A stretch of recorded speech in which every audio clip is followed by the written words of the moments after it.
'Di ba? Everyday sickness, everyday nausea, everyday vomiting for 9 months. Kasama mo pa din yung hormonal imbalances, behavioral difficulties, yung mga paghirap na nararamdaman niya biologically. After 9 months, magluluwal pa yan ng anak. After niyang magluwal, yung anak na yon is dapat niya pang palakihin up until that child gets to like adult, 'di ba? Or kahit kailan, so long as kailangan pa nung bata yung support ng nanay, obligasyon yun ng nanay, 'di ba? Kung iisipin mo yung mga yon, those things are far more difficult than the things that a man can do for a woman, 'di ba? We're talking about marriage or partnership scenario. Kasi ato, ang mga lalaki, their main obligation for their family is to provide. Most especially financially.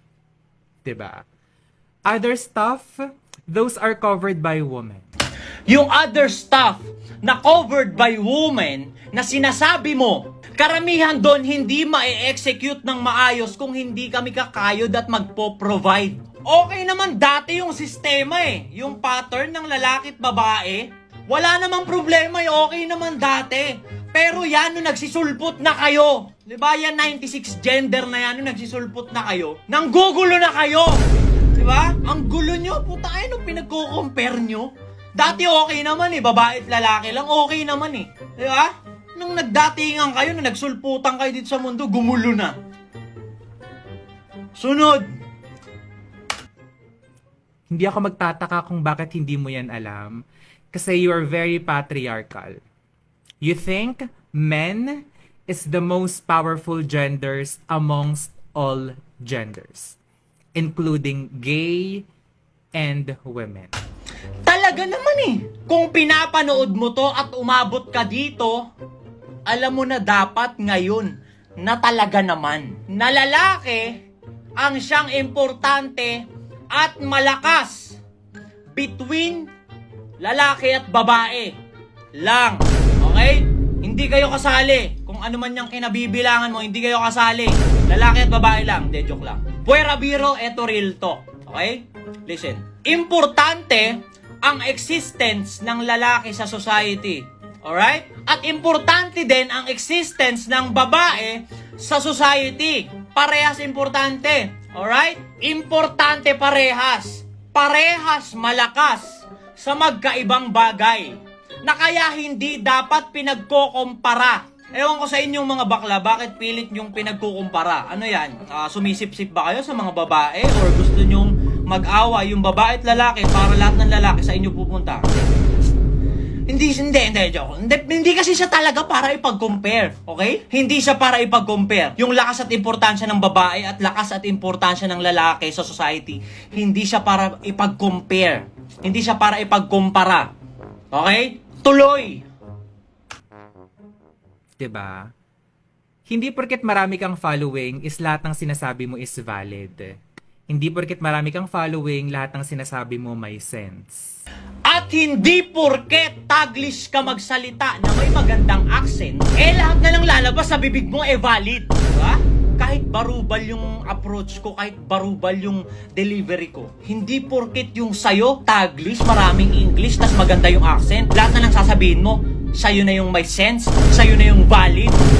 Hindi rin. Hindi rin ganun, okay? At hindi din porket miyembro ka ng LGBTQ plus community, exempted ka na sa matalinong argumento. Na sa ating dalawa, porket ikaw yung miyembro ng LGBTQ plus na magaling magtaglis na may magandang accent, ikaw na agad yung may sense at may dulot? Hindi ikaw! At hindi ako ang makakapagsabi ng kung sino sa ating dalawa ang mas, okay? Kundi yung mundong makakapanood nito. Time! Meron pa. Sunod. Play natin. Hindi mo kami madadaan sa sigaw. Hindi mo kami madadaan sa... Hindi kita dinadaan sa sigaw. Di ba?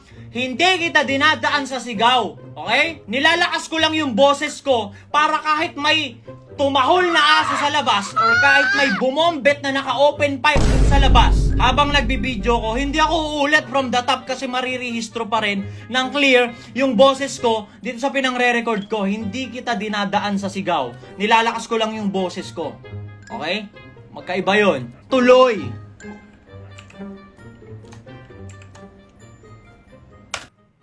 Ba't karamihan ng following mo? Yeah, you may be earning a lot more than me as a small content creator. But when it comes to mindset, I don't think your mindset is in par with my mindset. Hindi ko sinasabing mas matalino ako sa'yo. Ang labo! Diba? Ang labo! Para mo akong sinabihan na sa ating dalawa, ako yung mas bobo, pero nagsabi ka ng charot sa dulo. Ang labo! Ang labo! Walang paninindigan! Sunod! Hindi ko rin sinasabing mas magaling ako sa'yo. It's just that when it comes to the actual content that we are producing, I would say that my contents are far more real, far more practical, far more... May mas matututunan ka talaga. Alam mo ito, advice ko lang sa'yo. Bilang content creator, na parehas tayong lalaki, advice ko lang sa'yo.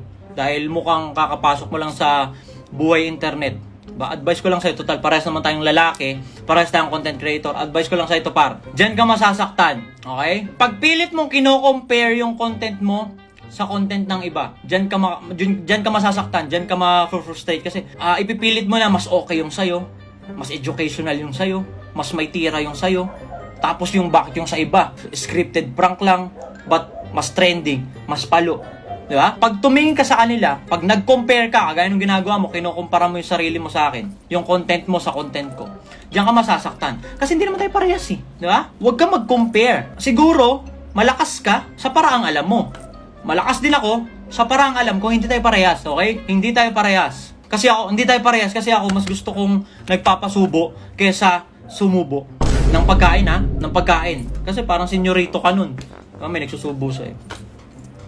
Anyway, para sa akin lang gusto kong sabihin sa'yo na itigil mo yung pagko-compare at pagkukumpara. Kasi diyan ka masasaktan. Okay? Lagi mong tatandaan na walang sino man ang siyang mas, ikaw na lang magdugtong doon, mas gwapo, mas gwapings, mas matalino, mas educational, etc. etc.